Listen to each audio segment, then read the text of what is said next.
Muy buenas tardes, amigas y amigos de Piensa Prensa. Esta tarde tenemos el honor de tener la visita de dos tremendas mujeres sobrevivientes víctimas de la dictadura civil-militar. Nos encontramos con Cecilia Botay, quien es directora de Villa Grimaldi y sobreviviente también de Villa Grimaldi, y Soledad Castillo, quien es miembro de la corporación 3 y 4 Álamos, de la barraca 3 y 4 Álamos. Muchas gracias por acompañarnos, por estar aquí con nosotros. Para nosotros es un honor que ustedes estén aquí, sobre todo en estos tiempos tan fuertes, ¿no? Quisiéramos partir por la barraca de 3 y 4 Álamos. Sabemos que usted tiene una historia ahí como prisionera. Sí, bueno, la barraca de 3 y 4 Álamos es el sector del campo de concentración, justamente 3 y 4 Álamos, donde habitamos y nos mantuvimos en el tiempo que duró ese campo de concentración las mujeres presas políticas de la época. Este lugar funcionó desde el año 74 hasta fines del 76 y se dice que también en los primeros meses del 77. La mayoría de las mujeres que estuvimos en ese lugar estábamos en virtud del estado de sitio, que permitía detener a las personas sin juicio alguno, aunque también pasaron algunas que sí venían de juicio, pero en general estábamos en virtud del estado de sitio. Yo personalmente estaba, de acuerdo a la información que daba el Ministerio del Interior en ese momento, que mi motivo de detención era por posibles delitos a cometer. Tengo aún los documentos, que eran las respuestas que daban desde del Ministerio, estaba por si acaso. No había acusación alguna, nunca tuve proceso. Pero él tiene una característica muy especial por la importancia de lo que significó la prisión política para las mujeres, a diferencia de los hombres. El cargo y la responsabilidad que significa para la mujer que tiene familia, hijos, que hace ese cargo. Por lo tanto, se organizó este lugar de mujeres, nos organizamos en todo, en cuanto a trabajo remunerado, se bordaban blusones para la vicaría y de ahí se tenía un poco de recursos de los cuales se destinaba a hacerse cargo de la familia, los hijos que quedaron afuera, porque, insisto, el peso de ser mujer presa política no era el mismo de los hombres, desafortunadamente, porque la historia se repite y así ha sido. Entonces, ese era lo que se destacaba. Estábamos muy bien organizadas en cuanto a lo cultural, laboral.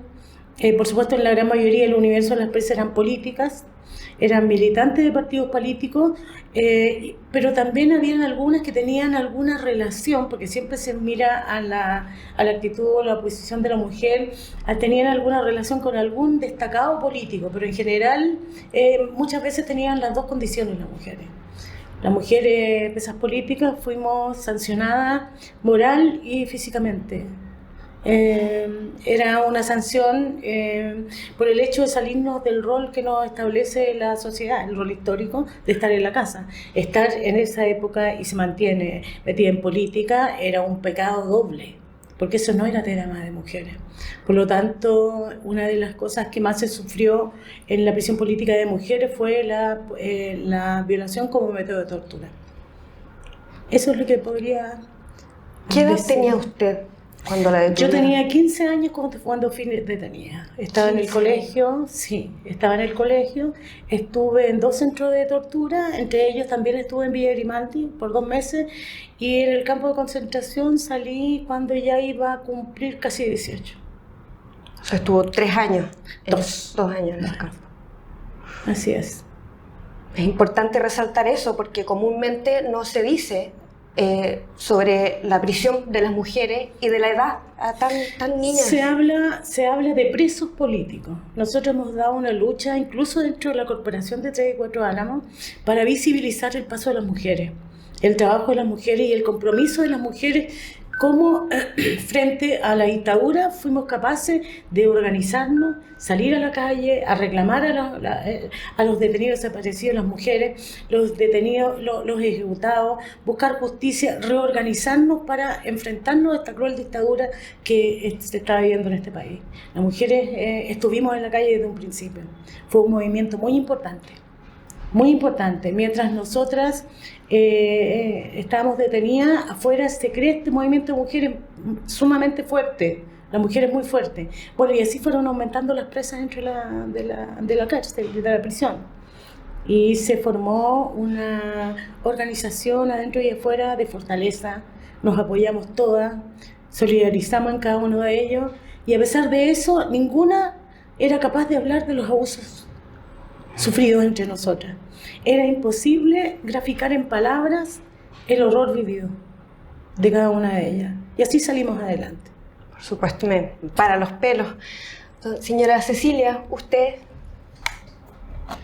Ya, yo quisiera agregar que, bueno, cuando yo llegué a la barraca, venía de Villa Grimaldi y de Cuatro Álamos, llegué a la barraca, había un niño pequeñito, Miguelito, que ya empezaba a caminar.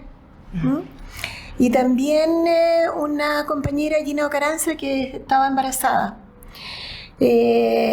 En este lugar, como dice Soledad, fue una organización y una entrega increíble de todas las mujeres por la solidaridad y el ocuparse del otro.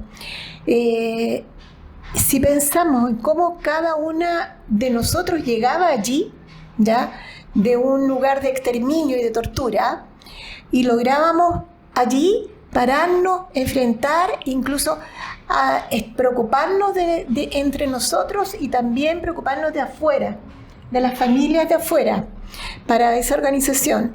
Bueno, también nosotros teníamos talleres que trabajábamos en las mañanas, otras actividades que habían en la tarde, y bueno, y había también para ocuparse de los niños. Yo me inscribí para cuidar a Miguelito algunos días, para así su mamá pudiera participar de las otras actividades.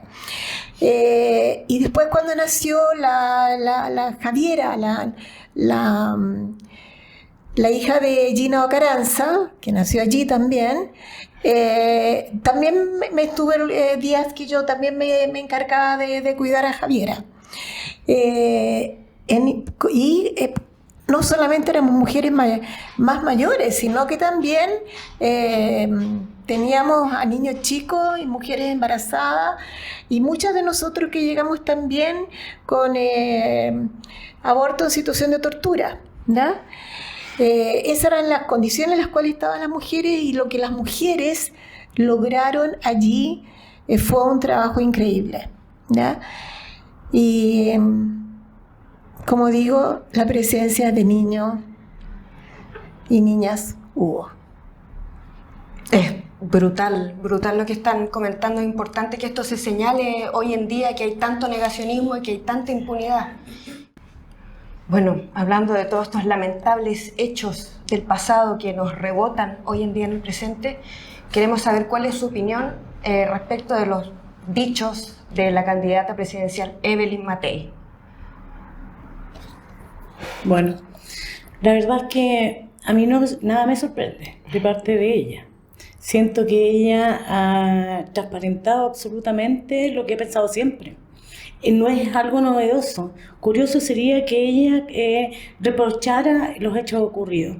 Ella fue parte de lo que significó la violación de derechos humanos, fue hija de un general que fue parte de la Junta de Gobierno. Por lo tanto, lo que está haciendo ahora es visibilizar absolutamente su pensamiento. No refleja otra cosa, no me sorprende. Lo que sí me duele profundamente, que ha pasado más de 50 años y sean capaces de justificar los hechos ocurridos, que son unos delitos de tal gravedad que han herido a todo el mundo, delitos de lesa humanidad.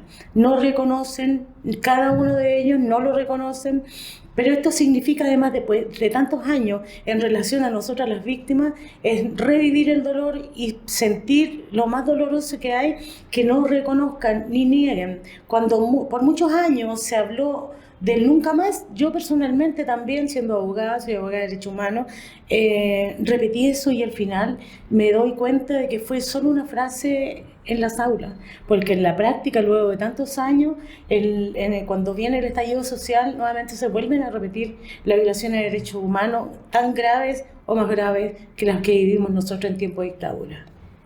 Claro, y sobre todo en que la ciudadanía no tiene la educación cívica. Durante todos estos años ha habido un manto de desmemoria e impunidad y se sigue diciendo, repitiendo el relato de una guerra civil que nunca existió. Claro, lo que pasa también que estamos al debe en muchas cosas en este país. Entre ellas una cosa muy importante que son la falta de políticas públicas de memoria. Aquí, ¿quiénes saben los hechos? Las víctimas, la familia, el mundo de derechos humanos y quienes tienen la sensibilidad con la violación de derechos humanos. Pero hay una parte importantísima de este país que desconoce los hechos ocurridos, porque no se transmitieron, porque además en la época los medios de comunicación estaban exactamente donde están ahora, con la diferencia, la diferencia que tenemos ahora, que tenemos medios alternativos y podemos recibir información desde otro ámbito, pero no es general. Entonces yo creo que la carencia de políticas públicas en este país permite que esto se busque olvidar, no reconocer, y el decir nunca más tiene que todo el país saber nunca más qué pasó. Exacto. Doña Cecilia, su Sí. opinión. Bueno, yo también considero que no es justificable de ninguna forma las declaraciones de Belén Matei, más yo quisiera agregar que ella estuvo de acuerdo con el golpe. Eso significa que ella no está de acuerdo en respetar una democracia, porque el golpe de Estado significó que las Fuerzas Armadas traicionaron al país al no respetar su juramento de proteger al pueblo y respetar la Constitución.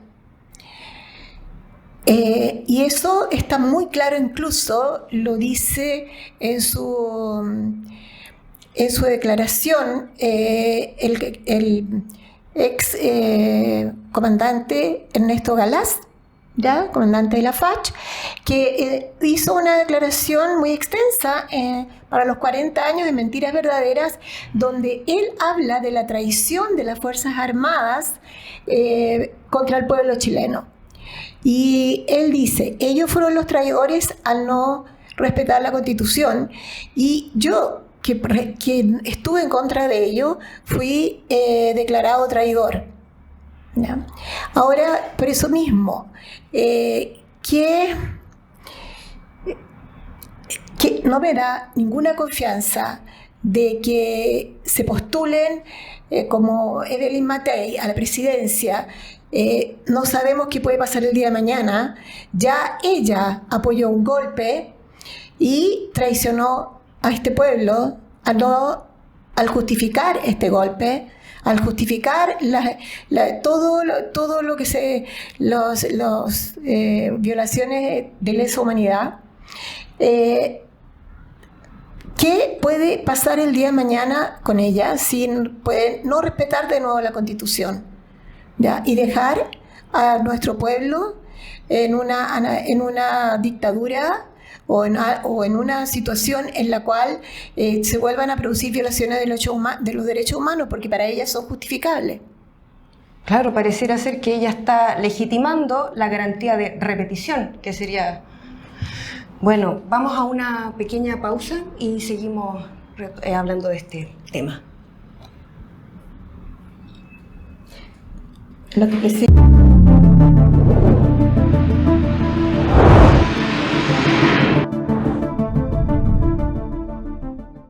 En aquel tiempo yo era comandante de grupo, trabajaba en el Estado Mayor General de la Fuerza Aérea de Chile, al mando directo de General Lee. Y el mismo día del golpe puedo decir que estuve lejos del cargo que ostentaba, puesto que, o como 10 días antes del 11 de septiembre, me envían en comisión a Arica. En consecuencia, él sabía lo que hacía el servicio de inteligencia. De vez que tampoco puede negar su complicidad. Por ambos lados. Primero porque era jefe de quienes torturaban. Y luego porque él estaba presente, o escuchaba por lo menos a través de su oficina, lo que estaba sucediendo. Él sabía que se torturaba, lo ocultó, es cómplice. Que la hija del general Evelyn Matei ha dicho en todos los tonos que se le tenía prohibido acercarse a la Academia de Guerra Aérea. Eso no encaja en ninguna mentalidad de quien tiene un mínimo de conocimiento de las Fuerzas Armadas.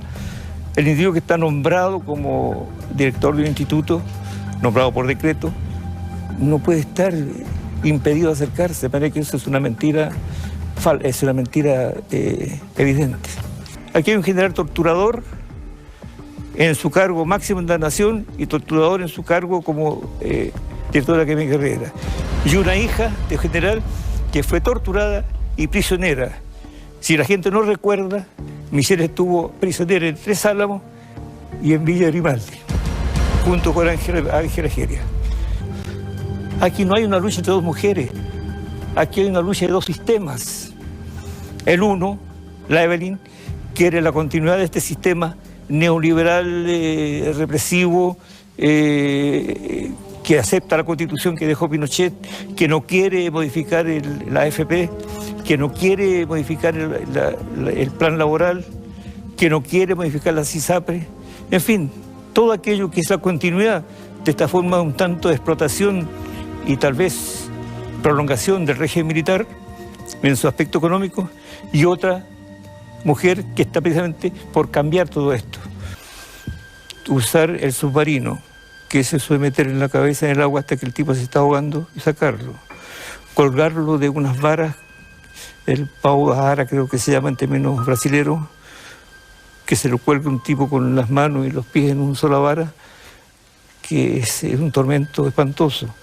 La estupidez de clavarle agujas en los dedos, el levantarlo con cordeles entre las piernas para dañar los testículos, corriente eléctrica aplicada indiscriminadamente en todas partes del cuerpo, en la lengua, en las orejas, en el estómago, en los testículos, en el pene, en el ano.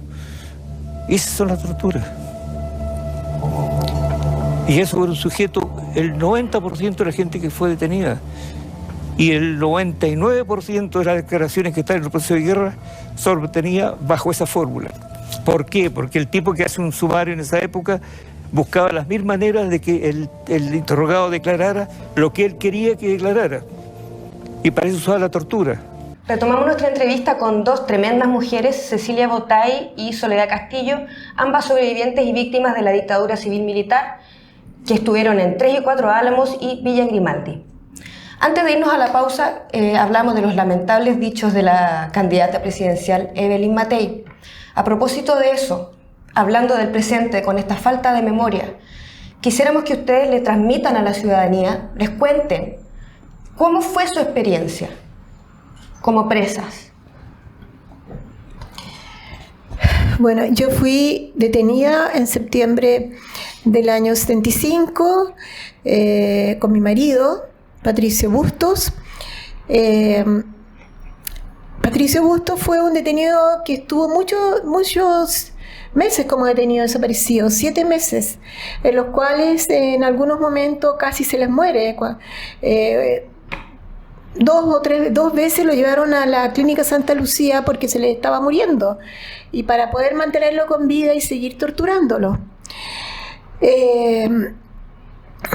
Finalmente, después de 7 meses lo entregan a